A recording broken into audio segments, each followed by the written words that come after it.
안녕하세요. 오늘은 2026년 부동산 시장의 전략 변화와 대응 포인트를 함께 살펴보겠습니다. 최근 부동산 시장의 흐름은 과거와 가장 큰 차이가 생기고 있습니다. 한때 규제 덕분에 풍선 효과로 이익을 얻을 수 있었던 지역들이 있었지만 지금은 상황이 완전히 달라졌기 때문입니다. 먼저 비규제 지역 투자 전략입니다. 구리, 동탄 같은 비규제 지역은 한동안 투자자들의 관심을 받았지만 이제는 신중하게 접근해야 한다는 의견이 나옵니다. 지금은 비규제라고 해도 이후 규제 지역으로 묶일 가능성이 충분하기 때문입니다. 만약 규제 지역으로 전환되면 오히려 빠져나오기 어려운 상황에 직면할 수 있습니다. 투자할 때는 진입 시점뿐 아니라 탈출 시점까지 함께 고려해야 한다는 점이 중요합니다. 그 다음으로 자주 언급되는 전략이 바로 서울 재개발 투자입니다. 현재 부동산 시장 구조에서는 재개발이 서울 진입의 현실적인 방법 중 하나로 꼽힙니다. 재개발 구역의 경우 토지거래 허가구역 규제 대상이 아닌 경우가 많고 이 때문에 갭투자 구조로 접근할 여지가 남아 있습니다.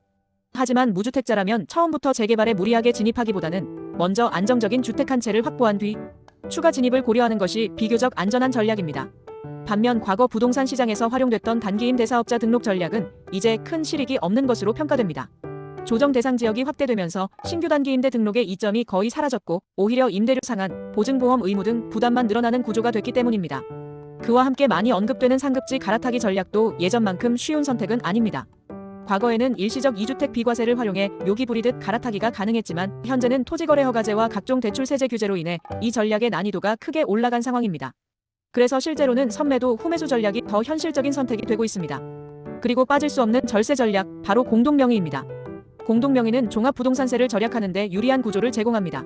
배우자와 공동명의로 하면 기본 공제 한도가 늘어나고 양도세 비과세도 분산 적용할 수 있어 절세 효과가 분명하지만 이 역시 증여세, 건강보험료, 전환 문제 등 고려해야 할 복잡한 요인이 많습니다.